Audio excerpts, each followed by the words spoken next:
All right, welcome to the ongoing series of YouTube little lectures here. This is from Chapter 6. We want to check out the action code and start talking a little bit about it or review it one more time so you all understand exactly what is going on the dark side or behind the curtain now.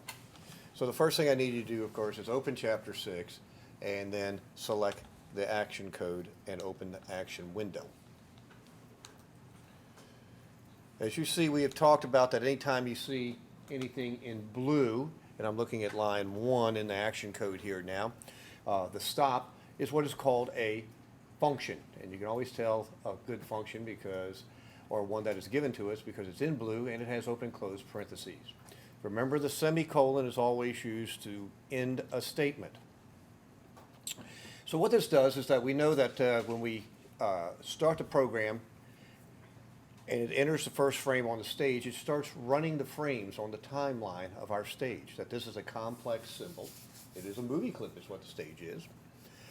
And the first thing we need to do is that since this is going to be what is called an event-driven program, meaning that we're going to have buttons on here that the user can then instigate or start the event by clicking on a button, we must stop and give them time to do that. So the stop here, what it does essentially just stops on frame 1 and waits. Now it does read all this other code. If you look quickly through all the code, you'll notice it's almost identical all the way down on each little paragraph looking area here, or function. This is because what we're doing is we're setting up the buttons on the main stage, and then we're calling the function to jump to an area on the stage. Let's go take a quick look at the stage. So I minimize this window.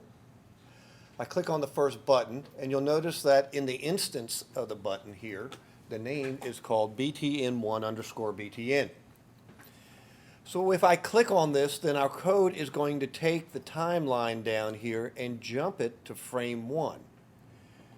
Now the code, as you have read, well, you originally went and jumped and stopped right there. But now what we need to do is to change it to stop and go to and play. And then what happens, it plays a little animation here, the tween, that's using the brightness from whiteout back to its contrast. And when it hits this 19, you'll see there's a little A on the action layer. And again, you should surmise that what's going to happen is it's going to stop and wait again. Now, all the code that is on the first frame of the action layer here, once it's read into memory, it stays in memory during the whole execution of the program.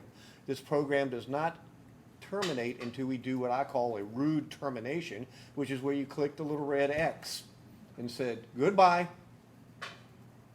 That shuts the program down and clears the memory. But till then, everything that we set up on any frame is then in memory and is memorized by the application. So we want to study just this first part here from line 3 to line 6. The first line on 3 here is that you'll notice we have the btn1_btn. That is the button's name we've given to it.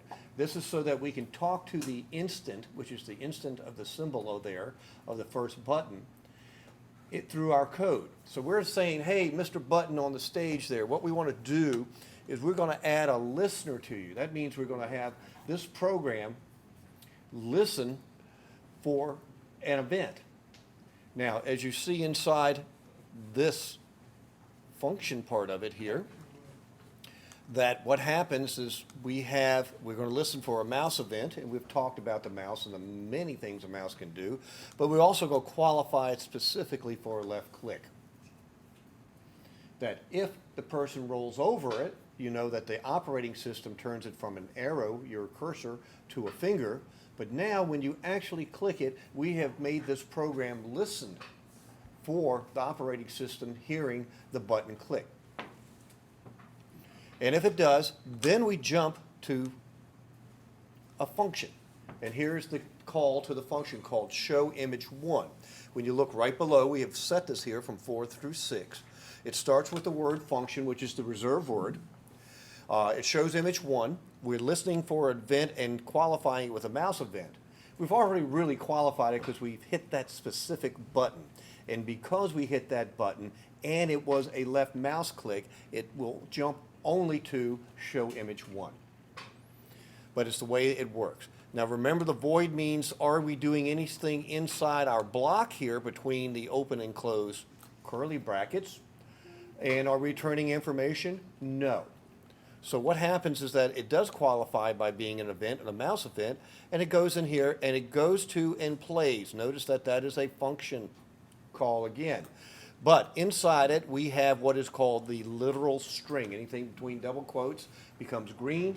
It means that we want the computer to use it, and do not change it anyway. Rude. Oh, good. YouTube can hear rude. Sorry. I haven't figured out how to put this thing on vibrate yet. I'll throw it out the door. No. Okay. So anyway, here we are. We've got, now I got to go edit this. Maybe not. So anyway, here we go. We got go to and play. So now what happens if we look back again, it's going to jump to, I think it was number 9, frame 9, frame 10. Frame 10, and then we've left the stop. It automatically starts the timeline playing again until it gets to frame 19, and it stops at the end of the tween, and we have our picture. Oh, I get it. Oh, the light comes on. Good. Yes. And then you'll notice that all we did here is from the first one, if we go back to frame 1, actions layer, is that all we did is we repeated the code specifically for each button, and we made it a unique function for it. But notice that the function is like a paragraph that is used over and over. Because when you run the program, can you click button 1 more than once? Or at any time? Yes. And where does it jump? It jumps back to the right function, show image 1. And it plays at 1. So function is functionality. When we write it, we try to make sure that it's going to be used more than once in a program. So we don't have to rewrite this code over and over and over. Any questions? All right, that ends the lesson then. Thank you all.